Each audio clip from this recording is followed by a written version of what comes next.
നമസ്കാരം. ന്യൂസ് 18 എക്സ്പ്രസിലേക്ക് സ്വാഗതം. തട്ടിപ്പ് കേസ് പ്രതി മോൺസിന്റെ വീട്ടിലെ വ്യാജ പുരാവസ്തുക്കൾ കണ്ടുകെട്ടാൻ ക്രൈംബ്രാഞ്ച് നിർദ്ദേശം. ശില്പങ്ങൾ നിർമ്മിച്ച ശില്പിയെ തിരിച്ചറിഞ്ഞിട്ടുണ്ട്. മോൺസന്റെ കലൂരിലെ വീട്ടിലെ തെളിവെടുപ്പ് പൂർത്തിയായി. അതിനിടെ സംസ്കാര ടിവിയുടെ പേരിൽ നടത്തിയ തട്ടിപ്പിലും കേസ് രജിസ്റ്റർ ചെയ്തു. തിരുവനന്തപുരം ഇതോടെ മോൺസ്റ്റനെതിരെ രജിസ്റ്റർ ചെയ്ത കേസുകൾ 4 എണ്ണമായി. വ്യാജ പുരാവസ്തു വിറ്റോ എന്ന കാര്യവും ക്രൈംബ്രാഞ്ച് പരിശോധിക്കുന്നു. അതേസമയം മോൺസിന്റെ മുൻ ഡ്രൈവർ അജി ക്രൈംബ്രാഞ്ച് ഓഫീസിലെത്തി മൊഴി നൽകുകയാണ്. മോൺസന്റെ ഇടനിലക്കാരൻ സന്തോഷും ക്രൈംബ്രാഞ്ചിൽ പരാതി നൽകി. സിജോ വി ജോൺ ചേരുകയാണ് വിശദാംശങ്ങളുമായി. സിജോ, ഇപ്പോൾ മോൺസന്റെ വീട്ടിലെ അന്വേഷണവും മറ്റ് കാര്യങ്ങളും ഒക്കെ പൂർത്തിയായോ? ക്രൈംബ്രാഞ്ച് സംഘം ഇപ്പോഴും അവിടെ തുടരുകയാണോ? മോൺസനെ വീട്ടിലെത്തിച്ചുള്ള തെളിവെടുപ്പ് പൂർത്തിയാക്കിയിട്ടുണ്ട്. അയാളുമായി മെഡിക്കൽ പരിശോധനയ്ക്ക് വേണ്ടി ഇപ്പോൾ അന്വേഷണ സംഘം പുറപ്പെട്ടിട്ടുണ്ട്. മെഡിക്കൽ പരിശോധനയ്ക്ക് ശേഷം കോടതിയിൽ എത്തിക്കാനും അതിനുശേഷം വീണ്ടും കസ്റ്റഡിയിൽ ആവശ്യപ്പെടാനാണ് തീരുമാനം. എത്ര ദിവസത്തേക്കാണെന്നുള്ള കാര്യത്തിൽ തീരുമാനമാകുന്നേ ഉള്ളൂ. 2-3 ദിവസം കൂടി എന്തായാലും കസ്റ്റഡിയിൽ ചോദിക്കും.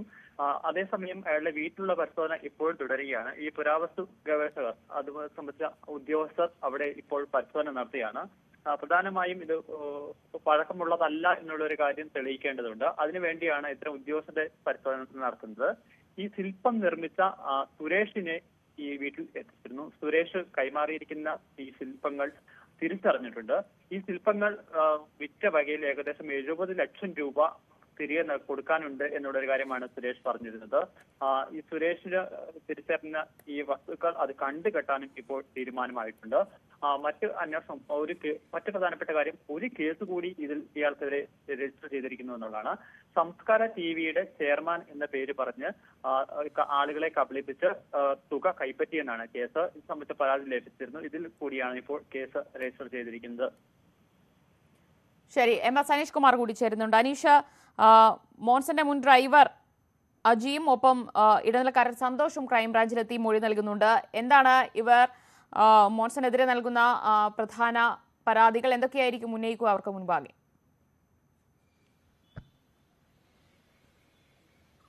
നിർണായകമായ മൊഴിയെടുക്കലുകളാണ് ഇനി നടക്കാൻ ഉള്ളത്. ഇപ്പോൾ നമുക്ക് ദൃശ്യങ്ങളിൽ കാണാം, മോൺസന്റെ ഇടനിലക്കാരൻ എന്ന് വിശേഷിപ്പിക്കാൻ കഴിയുന്ന സന്തോഷ് ഇപ്പോൾ ക്രൈംബ്രാഞ്ച് ആസ്ഥാനത്ത് ക്രൈംബ്രാഞ്ച് ഓഫീസിൽ എത്തിയിരിക്കുന്നത്. അയാൾ ക്രൈംബ്രാഞ്ചിൽ ഒരു പരാതി നൽകുന്നതിനാണ് എത്തിയിരിക്കുന്നത്. തന്നെയും സന്തോഷ് കബളിപ്പിച്ചു എന്ന പരാതി നൽകുന്നതിനായാണ്. ഈ സന്തോഷ് നിന്നും വാങ്ങിയ ഈ പുരാവസ്തുക്കൾ എന്ന പേരിൽ വാങ്ങിയ സാധന സാമഗ്രികളാണ് ഈ മോൺസൺ വീട്ടിൽ സൂക്ഷിച്ച് മറ്റുള്ളവർക്ക് വലിയ കാലപ്പഴക്കമുണ്ട് എന്ന് കാട്ടി തട്ടിപ്പ് നടത്തിയത്. നിരവധി സിനിമകൾ, ഈ പീരിയോഡിക് സിനിമകളിലടക്കം സാധന സാമഗ്രികൾ വിതരണം ചെയ്തിരുന്ന ആൾ കൂടിയാണ് സന്തോഷ്. ഒപ്പം മറുവശത്ത് അദ്ദേഹത്തിന്റെ മുൻ ഡ്രൈവറായ അജി മൊഴി കൊടുക്കാൻ സന്നദ്ധനായി എത്തിയിരിക്കുന്നു. മറ്റ് 2 പരാതിക്കാരായ അനൂപ് മുഹമ്മദ് ഒപ്പം ഷമീർ എന്നിവരും ഇന്ന് ക്രൈംബ്രാഞ്ച് ഓഫീസിൽ എത്തിയിട്ടുണ്ട്. എന്തായാലും ഇവരോട് 1:45 എത്താനായിരുന്നു പറഞ്ഞത്. ആ സമയം കണക്കാക്കിയാണ് എത്തിയത്. പക്ഷേ അന്വേഷണ സംഘം ഇപ്പോൾ വീട്ടിലെ തെളിവെടുപ്പ് പൂർത്തിയാക്കിയ ശേഷം വൈദ്യപരിശോധനയ്ക്ക് പോയിരിക്കുന്നു. ഇതിനുശേഷം കോടതിയിൽ ഹാജരാക്കി കസ്റ്റഡി കാലാവധി നീട്ടിയ ശേഷം തിരിച്ച് വീണ്ടും ഈ ക്രൈംബ്രാഞ്ച് ഓഫീസിലേക്ക് എത്തും എന്നാണ് അറിയാൻ കഴിയുന്നത്. എന്തായാലും വലിയ നീക്കങ്ങളാണ് ഇവിടെ നടക്കുന്നത്. ഒരുപക്ഷെ സന്തോഷിനെയും മറ്റുമൊക്കെ ഈ കസ്റ്റഡിയിലെടുക്കാനുള്ള സാഹചര്യം പോലും ഈ ഘട്ടത്തിൽ തള്ളിക്കളയാൻ കഴിയില്ല എന്നാണ് നമുക്ക് മനസ്സിലാക്കാൻ കഴിയുന്നത്. കാരണം ഈ പല സാധന സാമഗ്രികളും സന്തോഷ് നൽകിയതാണെന്ന് ഇതിനകം തെളിഞ്ഞു കഴിഞ്ഞിട്ടുണ്ട്. സന്തോഷ് തന്നെ ഒരു കാലപ്പഴക്കമുണ്ട് എന്ന് ചൂണ്ടിക്കാട്ടിയാണ് ഈ സാധന സാമഗ്രികൾ മോൺസന് നൽകിയത്. പിന്നീട് മോൺസൺ ഇതിനേക്കാൾ 3-4 ഇരട്ടി കാലപ്പഴക്കമുണ്ട് എന്ന് ചൂണ്ടിക്കാട്ടിയാണ് ആളുകളെ കബളിപ്പിച്ചത്. എന്തായാലും ഈ അല്പസമയത്തിനകം അദ്ദേഹം പരാതി നൽകാനായി ഇപ്പോൾ ക്രൈംബ്രാഞ്ച് ഓഫീസിലെത്തി നിൽക്കുന്ന ദൃശ്യങ്ങളാണ് കാണുന്നത്. MS അനീഷ് കുമാറും സിജോ വി ജോണുമാണ് വിശദാംശങ്ങൾ നൽകിയത്.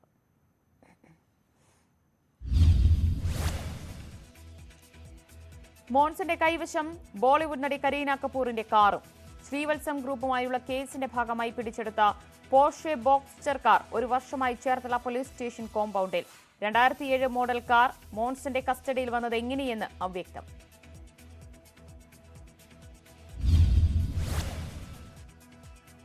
കൊച്ചി മെട്രോ MD ലോക്നാഥ് ബെഹ്റ നീണ്ട അവധിയിൽ. മോൺസൺ മാവുങ്കലുമായുള്ള ബന്ധം പുറത്തു വന്ന ശേഷം കൊച്ചി മെട്രോയുടെ ഓഫീസിലെത്തിയിട്ടില്ല. കഴിഞ്ഞ 3 ദിവസങ്ങളായി ബെഹ്റ അവധിയിൽ.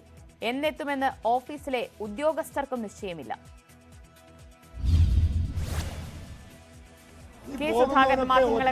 പോകുന്നവൻ ഈ പാർട്ടിക്ക് ഒരു എസറ്റ് ഒന്നും അല്ല എന്ന് മനസ്സിലാക്കേണ്ട സാമാന്യ ബുദ്ധി മാധ്യമങ്ങൾക്കും ലോകത്തിനും ഒക്കെ വേണ്ടേ? 35 കൊല്ലം സർവീസ്, 42 കൊല്ലം സർവീസ്, 45 കൊല്ലം സർവീസ് പോകുമ്പോ ഒരുത്തനുണ്ടോ കയ്യില്? ഗോപിനാഥിന്റെ പോയോ? അല്ലെ, ഗോപിനാഥ് പോയോ? എം എൻ ബഷീറാജി ആരോട് പറഞ്ഞു ഞങ്ങൾ രാജ്യം സ്വീകരിച്ചിട്ടില്ലെന്ന്? നിങ്ങൾ പറഞ്ഞല്ലോ ഞങ്ങൾ രാജ്യം സ്വീകരിച്ചിട്ടില്ല. ഗോപി എവിടെയും പോയിട്ടില്ല. ഗോപി CPM പോയോ? ഇല്ലല്ലോ. ഗോപി ഇവിടെ നിൽക്കട്ടെ. ഗോപി അല്ല ഇവിടെ വിഷയം. നിങ്ങൾ ബാക്കി പറ.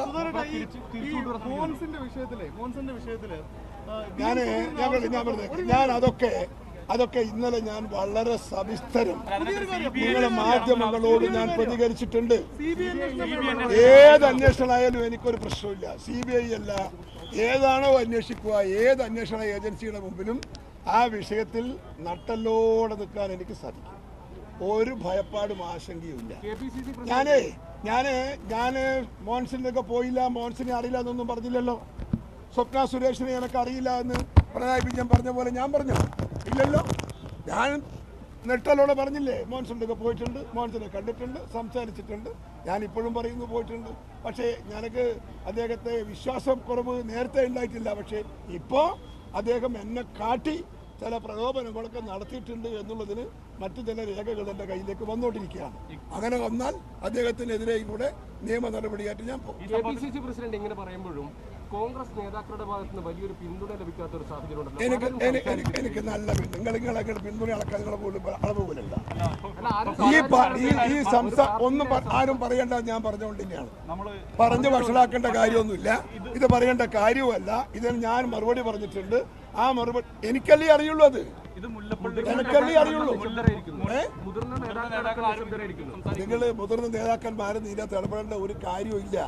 എന്നെ ഡിഫെൻഡ് ചെയ്യാൻ ഞാൻ തന്നെ മോർ ദാൻ ഒരു കാര്യവും എല്ലാവർക്കും ബാധകമാണ്. എല്ലാ നേതാക്കന്മാർക്കും ബാധകമാണ്. അതുണ്ടാവും. ഇല്ലാണ്ട് എന്താ ഉണ്ടാവും. ഓക്കെ, ഒരു ശീലം വരുമ്പോ കുറച്ച് സമയമൊക്കെ എടുക്കും. മരുന്ന് കുടിച്ചപ്പാട് ഫലം കിട്ടുമോ? ഇല്ല. കുറച്ച് കഴിയുമ്പോൾ ഫലമൊക്കെ വരും. കോഴിക്കോട് പറഞ്ഞ ഏറ്റവും കൂടുതൽ അച്ചടക്കം ലംഘിച്ച ഒരു നേതാവാണ് എന്ന രീതിയിൽ പല വിമർശനങ്ങളും. അതിനൊന്നും ഞാൻ മറുപടി പറയുന്നത് എനിക്ക് മോശം.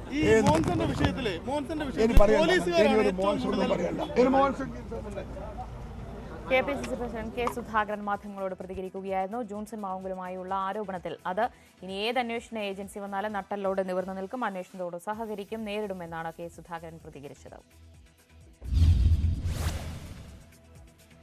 മോൻസനും പരാതിക്കാരും തമ്മിലുള്ള സാമ്പത്തിക ഇടപാടിൽ ദുരൂഹത. കോടികളുടെ ഇടപാടുകൾ എന്തിനെന്ന് ഉടമ്പടി പത്രത്തിൽ മറച്ചുവെച്ചു. അനൂപ് അഹമ്മദ് ഇടനിലക്കാരനായാണ് യാക്കൂബ് മോൻസന് പണം നൽകിയതെന്ന് രേഖകൾ. മോൻസന് കോടികൾ നൽകിയതിന്റെ ഉടമ്പടി പത്രത്തിൽ സാക്ഷികളും പരാതിക്കാർ തന്നെ. യാക്കൂബും അനൂപും മോൻസനും തമ്മിലുള്ള പണമിടപാടിന്റെ ഉടമ്പടി രേഖകൾ ന്യൂസ് 18. മോൻസന്റെ വീട്ടിൽ 49 CCTV ക്യാമറകൾ ഉണ്ടായിരുന്നെന്ന് യൂട്യൂബർ ശരത് കൃഷ്ണൻ. മുൻ അമേരിക്കൻ പ്രസിഡന്റ് ട്രംപിന്റെ സഹോദരൻ ഇവിടെ എത്തിയിരുന്നതായും ശരത്.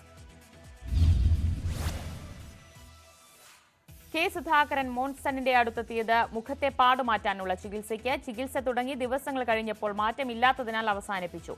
എബിൻ എന്ന വ്യക്തിയാണ് സുധാകരനെ മോൻസണിന്റെ അടുത്തെത്തിച്ചത്.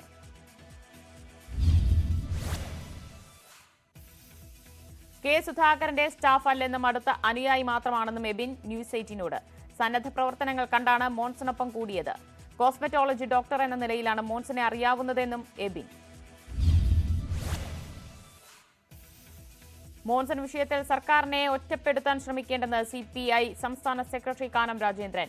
തട്ടിപ്പ് പുറത്തായപ്പോൾ പോലീസ് ഇടപെട്ടു. പോലീസ് അന്വേഷിച്ചതുകൊണ്ടാണ് അറസ്റ്റ് നടന്നത്. മാധ്യമങ്ങൾക്ക് മുൻപേ കൂട്ടി തട്ടിപ്പ് കണ്ടെത്താനായില്ലല്ലോ എന്നും കാനം. മോൻസൺ മാവുങ്കലിനെ കുറിച്ച് CBI അന്വേഷണം നടത്തണമെന്ന് VM സുധീരൻ. പല തലങ്ങളിലുള്ള ഉന്നതരുമായി ബന്ധമുള്ള മോൻസൺ അസാധാരണക്കാരനായ കുറ്റവാളിയാണ്. ക്രൈംബ്രാഞ്ച് അന്വേഷണം അസാധാരണമെന്നും സുധീരൻ. മോൻസണിന്റെ തട്ടിപ്പിന് മറയായി നിന്നത് K. സുധാകരൻ എന്ന് KP അനിൽകുമാർ. സുധാകരൻ മോൻസന്റെ വീട്ടിലെ പതിവ് സന്ദർശകൻ. എന്ത് ചികിത്സയാണ് മോൻസന്റെ അടുത്തുപോയി നടത്തിയത്? രമേശ് ചെന്നിത്തലയും ഉമ്മൻചാണ്ടിയും എന്തുകൊണ്ട് K. സുധാകരനെ പിന്തുണയ്ക്കുന്നില്ലെന്നും KP അനിൽകുമാർ.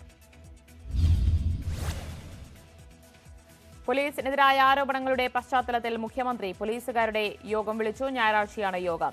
SHO മുതൽ മുകളിലോട്ടുള്ള ഉദ്യോഗസ്ഥർ പങ്കെടുക്കണം.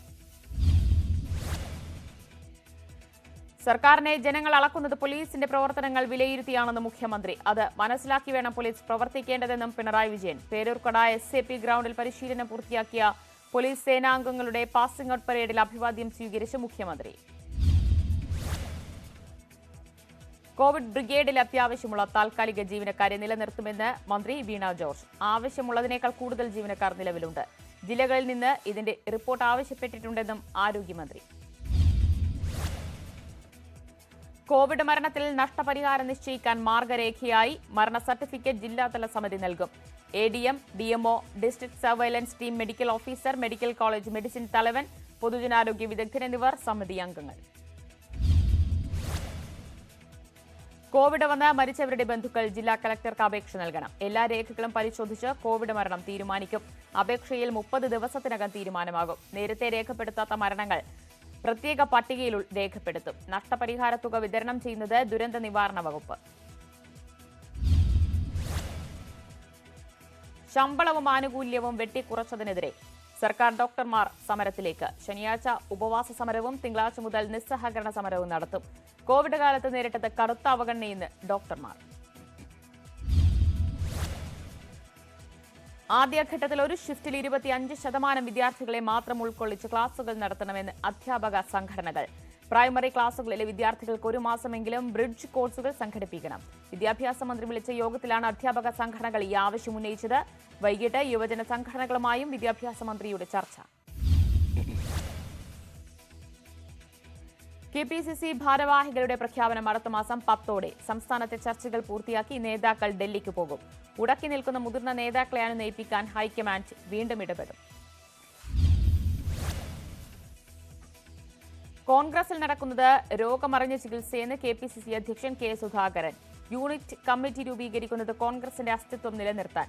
6 മാസത്തിനകം 1 ലക്ഷം യൂണിറ്റ് രൂപീകരിക്കുമെന്ന് സുധാകരൻ. കോൺഗ്രസിന്റെ ആദ്യ യൂണിറ്റ് കമ്മിറ്റി ഒറ്റപ്പാലം മണ്ഡലത്തിലെ ആറ്റാശ്ശേരിയിൽ രൂപീകരിച്ചു. ഹരിദാസൻ പാണ്ഡികശാലയെ യൂണിറ്റ് പ്രസിഡന്റായും ഷിഹാബുദ്ദീനെ സെക്രട്ടറിയായും യോഗം തെരഞ്ഞെടുത്തു. ബൂത്ത് കമ്മിറ്റിയായിരുന്നു കോൺഗ്രസിന്റെ താഴെത്തട്ടിലുള്ള ഘടകം. യൂണിറ്റ് കമ്മിറ്റികൾ നിലവിൽ വരുന്നതോടെ ഇത് മാറും. നാട്ടിലുണ്ടാവുന്ന എല്ലാ വൃത്തികേടിന്റെയും ഭാഗമായി K സുധാകരൻ മാറിയെന്ന് KP അനിൽകുമാർ. KPCC പ്രസിഡന്റ് സ്ഥാനത്തിരിക്കാൻ സുധാകരന് യോഗ്യതയില്ല. വ്യാജ ഡോക്ടറെ തിരിച്ചറിയാൻ കഴിയാത്ത സുധാകരൻ എങ്ങനെയാണ് കോൺഗ്രസിനെ രക്ഷിക്കുകയെന്നും അനിൽകുമാർ. നിയമസഭാ സമ്മേളനത്തിന് ഒക്ടോബർ 4 മുതൽ തുടക്കം. നവംബർ 12 വരെ 24 ദിവസം സമ്മേളനം. പൂർണ്ണമായ നിയമനിർമ്മാണത്തിനായാണ് ചേരുന്നത്. നവംബർ 1 മുതൽ സഭയ്ക്കകത്തുള്ള എല്ലാ നടപടികളും കടലാസ് രഹിതമാക്കുമെന്നും സ്പീക്കർ MP രാജേഷ്. നിയമസഭാ സാമാജികരെ മാധ്യമങ്ങളിലൂടെ അധിക്ഷേപിക്കുന്ന രീതി ശരിയല്ലെന്ന് സ്പീക്കർ MP രാജേഷ്.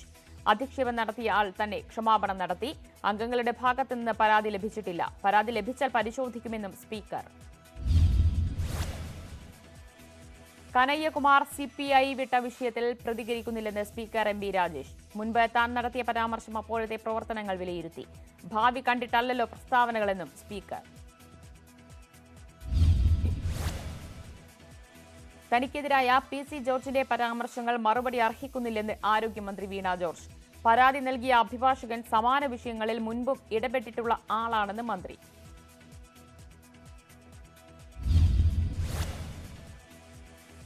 കോൺഗ്രസ് നേതാവ് സോളമൻ അലക്സ് CPM-ലേക്ക്. സോളമൻ അലക്സ് കോൺഗ്രസിലെ പ്രാഥമിക അംഗത്വം രാജിവെച്ചു. നേരത്തെ തിരുവനന്തപുരം ജില്ലാ UDF ചെയർമാനായിരുന്നു.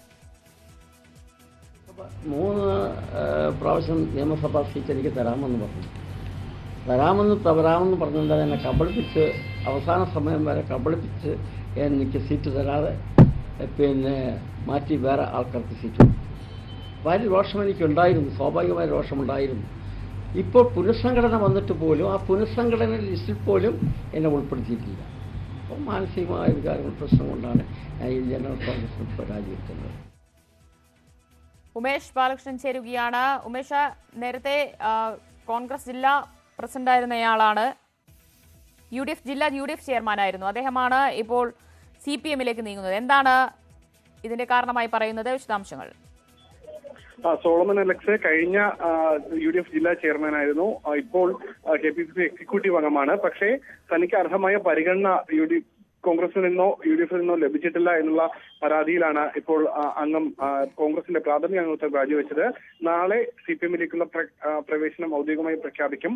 അതേസമയം ഇതിൽ മറ്റൊരു വസ്തുത, മറ്റു നേതാക്കൾ പോകുന്നത് പോലെയല്ല സോളമൻ അലക്സിന്റെ കോൺഗ്രസിൽ നിന്നുള്ള രാജി എന്നുള്ളതാണ് വസ്തുത. കാരണം സംസ്ഥാന ഗ്രാമീണ വികസന ബാങ്ക്, സഹകരണ വികസന ബാങ്കിന്റെ പ്രസിഡന്റാണ് സോളമൻ അലക്സ്. ഇന്ന് ബാങ്കിൽ ബജറ്റ് അവതരണമാണ്. ബജറ്റ് അവതരണത്തിൽ സോളമൻ അലക്സിനെ അനുകൂലിക്കുന്നവരും ബജറ്റ് അവതരിപ്പിച്ച സോളമൻ അലക്സ് ഇതിനെ എതിർത്ത് വോട്ട് ചെയ്തില്ല എങ്കിൽ പോലും 39 അംഗങ്ങൾ എതിർത്ത് വോട്ട് ചെയ്തു. CPM അംഗങ്ങളും മറ്റ് സോളമൻ അലക്സിനെ അനുകൂലിക്കുന്ന അംഗങ്ങളും എതിർത്ത് വോട്ട് ചെയ്തു. ഇതോടെ ഭരണസമിതി അസാധുവായിരിക്കുന്നു. ഇതൊരു അഡ്മിനിസ്ട്രേറ്റീവ് ഭരണത്തിലേക്ക് പോകുന്നു എന്നുള്ളതാണ് എന്റെ ഒരു വസ്തുത. ഈ ഗ്രാമീണ വികസന ബാങ്കിന് കീഴിൽ സംസ്ഥാനത്ത് മുഴുവൻ 76 ശാഖകളുള്ള ബാങ്കുകളുണ്ട്. കൂടാതെ എല്ലാ താലൂക്കിലും ബാങ്കുണ്ട്. കൂടാതെ അതിന് ഉപശാഖകളുമുണ്ട്. ഇത്തരത്തിൽ വലിയൊരു ശൃംഖലയുള്ള ബാങ്കാണിത്. ഈ ബാങ്കിന്റെ ഭരണം, സഹകരണ ബാങ്കിൽ കോൺഗ്രസിന്റെ ഏറ്റവും ശക്തമായ സാന്നിധ്യമായിരുന്നു ബാങ്ക്. പക്ഷേ ആ ബാങ്കും CPM-ലേക്ക് അല്ലെങ്കിൽ CPM ഭരണത്തിലേക്ക് പോകുന്നു. ആദ്യം ഇത്തരത്തിൽ ബജറ്റ് അവതരണം പരാജയപ്പെട്ട സാഹചര്യത്തിൽ സർക്കാർ ഈ ഭരണസമിതിയെ പിരിച്ചുവിടും. അതിനുശേഷം അഡ്മിനിസ്ട്രേറ്റീവ് ഭരണം രൂപീകരിക്കും. അതിനുശേഷം അംഗങ്ങൾ വോട്ടെടുപ്പിലൂടെ പുതിയ ഭരണസമിതിയെ കണ്ടെത്തും. സ്വാഭാവികമായി നിലവിൽ ഭൂരിപക്ഷം ഇത്തരത്തിൽ സോളമൻ അലക്സിന്റെ രാജിയും കേരള കോൺഗ്രസ് അംഗങ്ങളും മറ്റ് സോളമൻ അലക്സിനെ അനുകൂലിക്കുന്നവരും മാറിയതോടുകൂടി ഭരണസമിതി അത് CPM-ലേക്ക് എത്തും എന്നുള്ള കാര്യത്തിലും ഉറപ്പായിരിക്കുന്നു. ശരി, ഉമേഷ് ബാലകൃഷ്ണനാണ് തിരുവനന്തപുരത്ത് നിന്ന് വിശദാംശങ്ങൾ നൽകിയത്.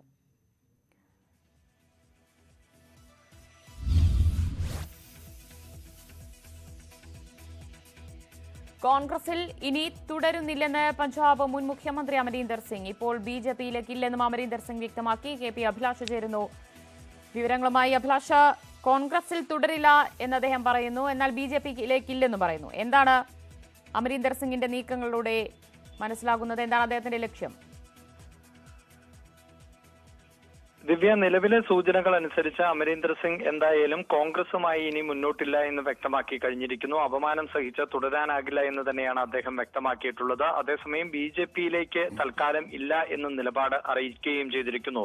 ഇന്നലെയായിരുന്നു ആഭ്യന്തരമന്ത്രി അമിത്ഷായുമായി അമരീന്ദർ സിംഗ് കൂടിക്കാഴ്ച നടത്തിയത്. അതോടൊപ്പം ഇന്ന് ദേശീയ സുരക്ഷാ ഉപദേഷ്ടാവ് അജിത് ഡോവലുമായി ചർച്ചകൾ നടത്തി. ഇതിനുശേഷം ആണ് ഇങ്ങനെ ഒരു പ്രതികരണം ഉണ്ടായിട്ടുള്ളത്. നേരത്തെയും സൂചനകളുണ്ടായിരുന്നു. പ്രത്യേകിച്ച് കർഷക സമരം അതിരൂക്ഷമായിരിക്കുന്നത് പഞ്ചാബിലാണ്. ആ പഞ്ചാബിൽ നേരിട്ട് BJP-യിലേക്ക് പോവുക എന്നത് അമരീന്ദർ സിംഗിന് തിരിച്ചടിയായേക്കുമെന്ന തരത്തിൽ നിരീക്ഷണങ്ങൾ ഉണ്ടായിരുന്നു. അതുകൊണ്ട് തന്നെ പുതിയ പാർട്ടി രൂപീകരിക്കുവാനുള്ള സാധ്യത തന്നെയാണ് ഇപ്പോൾ മുന്നിൽ കാണുന്നത്. എന്നാൽ പാർട്ടി രൂപീകരണവുമായി ബന്ധപ്പെട്ടും അദ്ദേഹം നിലപാട് വ്യക്തമാക്കിയിട്ടില്ല. എന്തായാലും ഇപ്പോഴത്തെ അമരീന്ദർ സിംഗിന്റെ നിലപാട് ഏറ്റവും പ്രതിസന്ധിയിലാക്കുന്നത് കോൺഗ്രസിനെയാകും. കാരണം അദ്ദേഹം ഇനി കോൺഗ്രസിൽ തുടരുന്നില്ല എന്ന് വ്യക്തമാക്കിയാൽ അമരീന്ദർ സിംഗും അദ്ദേഹത്തെ അനുകൂലിക്കുന്നവരും ഒരുപക്ഷെ രാജിവെക്കുവാനുള്ള സാധ്യതയുണ്ട്. MLA സ്ഥാനം രാജിവെക്കുന്നവരുടെ എണ്ണത്തെ ആശ്രയിച്ചായിരിക്കും പുതിയ മന്ത്രിസഭയുടെ നിലനിൽപ്പ്. നമുക്കറിയാം, അമരീന്ദർ സിംഗ് രാജിവെച്ചതിന് ശേഷം പുതിയ മന്ത്രിസഭ, ചന്നിയുടെ നേതൃത്വത്തിലുള്ള പുതിയ മന്ത്രിസഭ രൂപീകൃതമായിട്ട് ഏതാനും ദിവസങ്ങൾ മാത്രമേ ആയിട്ടുള്ളൂ. ഒരു അവിശ്വാസ പ്രമേയം പ്രതിപക്ഷം അവതരിപ്പിച്ചാൽ അവിശ്വാസ പ്രമേയത്തെ മറികടക്കാൻ ഇപ്പോഴത്തെ മന്ത്രിസഭയ്ക്കും സർക്കാരിനും സാധിക്കുമോ എന്നുള്ളത് രാഷ്ട്രീയമായി കോൺഗ്രസിന് വലിയ വെല്ലുവിളിയാകും. അങ്ങനെയെങ്കിൽ അടുത്ത തെരഞ്ഞെടുപ്പിലേക്ക് പോവുകയോ അല്ലെങ്കിൽ തെരഞ്ഞെടുപ്പ് വരെയുള്ള സമയത്തേക്ക് രാഷ്ട്രപതി ഭരണം ഉൾപ്പെടെയുള്ള ശുപാർശകൾ BJP ആവശ്യപ്പെടുവാനും ഒക്കെയുള്ള സാധ്യതയുണ്ട്. എന്തായാലും അമരീന്ദർ സിംഗ് പാർട്ടി വിടുന്നു എന്നത് അതുകൊണ്ട് തന്നെ വളരെ നിർണായകമാണ് എന്ന കാര്യത്തിൽ തർക്കമില്ല. പക്ഷെ അദ്ദേഹം പുതിയ പാർട്ടി രൂപീകരിക്കുന്നുവെങ്കിൽ ആ പാർട്ടി ആരോടൊപ്പം നിൽക്കും, NDA-യുടെ ഭാഗമാകുമോ എന്നതടക്കമുള്ള കാര്യങ്ങൾ വളരെ പ്രധാനപ്പെട്ടതാണ്. ദിവ്യ, ശരി, KP അഭിലാഷാണ് വിശദാംശങ്ങൾ നൽകിയത്. ഇടവേള.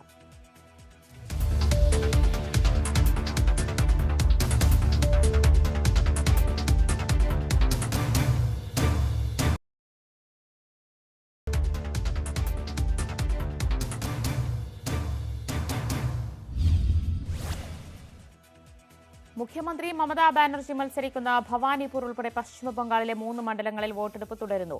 പ്രിയങ്ക ടിബ്രവാളാണ് ഭവാനിപൂരിലെ BJP സ്ഥാനാർത്ഥി. CPM-ന് വേണ്ടി ശ്രീജബ് ബിശ്വാസ് മത്സരരംഗത്ത്.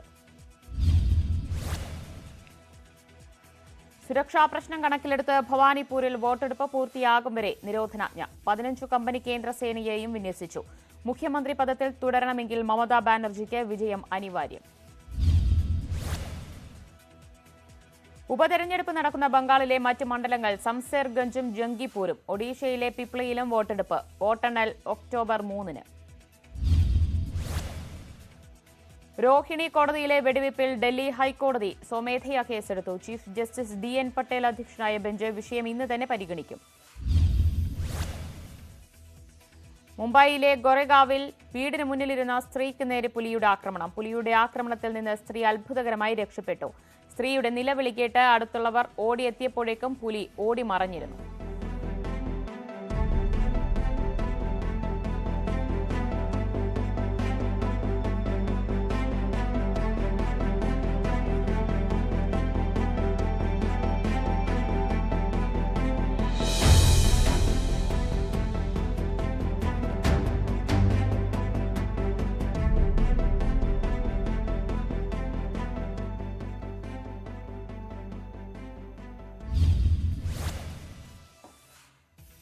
അതിർത്തിയിൽ നിന്ന് കർഷകരെ നീക്കം ചെയ്യുന്നതിനാവശ്യമായ നടപടികൾ സ്വീകരിക്കണമെന്ന് കേന്ദ്ര സർക്കാരിനോട് സുപ്രീം കോടതി. റോഡ് ഉപരോധിച്ചുള്ള സമരം ഈ നിലയിൽ തുടരാനാവില്ല.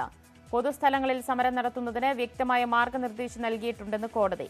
ഗതാഗത കുരുക്ക് പരിഹരിക്കാൻ സ്വീകരിച്ച നടപടികൾ രേഖാമൂലം സമർപ്പിക്കാൻ നിർദ്ദേശം. സ്വർണ്ണക്കടത്ത് കേസിൽ തിരുവനന്തപുരം UAE കോൺസുലേറ്റിലെ മുൻ അഡ്മിൻ അറ്റാഷയുടെ സ്വത്ത് കണ്ടുകെട്ടി. തിരുവനന്തപുരം അന്താരാഷ്ട്ര വിമാനത്താവളത്തിൽ നിന്ന് പിടിച്ചെടുത്ത സ്വർണ്ണമാണ് കണ്ടുകെട്ടിയത്. കള്ളപ്പണം വെളുപ്പിക്കൽ നിയമം അനുസരിച്ചാണ് നടപടിയെന്ന് പത്രപരസ്യത്തിൽ ED. തിരുവനന്തപുരം കോർപ്പറേഷനിൽ BJP കൌൺസിലർമാരുടെ പ്രതിഷേധം തുടരുന്നു. ഇന്നലെ രാത്രി മുഴുവൻ കൌൺസിലർമാർ കൌൺസിൽ ഹാളിൽ കുത്തിയിരുന്ന് പ്രതിഷേധിച്ചു. നികുതി തിരിമറിയിൽ ഉദ്യോഗസ്ഥരെ അറസ്റ്റ് ചെയ്യുന്നതുവരെ പ്രതിഷേധം തുടരാനാണ് BJP തീരുമാനം. തിരുവനന്തപുരം കോർപ്പറേഷനിലെ കയ്യേറ്റ ശ്രമ ആരോപണത്തിൽ BJP കൌൺസിലർ ഗിരികുമാറിനെതിരെ കേസെടുത്തു. മ്യൂസിയം പോലീസാണ് കേസെടുത്തത്. നടപടി ഡെപ്യൂട്ടി മേയർ PK രാജുവിന്റെ പരാതിയിൽ.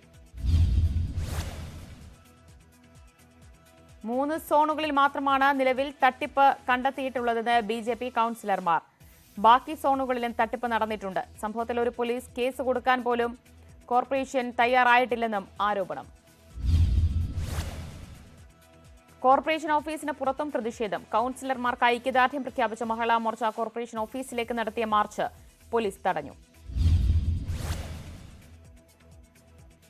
കോർപ്പറേഷൻ ഓഫീസിന് മുന്നിൽ BJPയുടെയും പ്രതിഷേധം. പ്രവർത്തകരെ പോലീസ് തടഞ്ഞു. ഓഫീസിന് മുന്നിൽ കുത്തിയിരുന്ന് പ്രതിഷേധം. ഏറ്റുമാനൂരിൽ സുഹൃത്തുക്കൾ വഴിയിൽ ഉപേക്ഷിച്ച യുവാവ് മരിച്ചു. അതിരമ്പുഴ സ്വദേശിയായ ബിനുവാണ് മരിച്ചത്. അപസ്മാരമുണ്ടായിരുന്ന ഇയാൾ അമിതമായി മദ്യപിച്ചിരുന്നുവെന്ന് പോലീസ്. യാത്ര ചെയ്യാനാകാതെ വന്നതോടെ സുഹൃത്തുക്കൾ വഴിയിൽ ഉപേക്ഷിക്കുകയായിരുന്നു. 8 മണിക്കൂറോളം റോഡിൽ കിടന്നാണ് ഇയാൾ മരിച്ചത്. ന്യൂസ് 18 എക്സ്പ്രസ് പൂർണ്ണമാകുന്നു. നമസ്കാരം.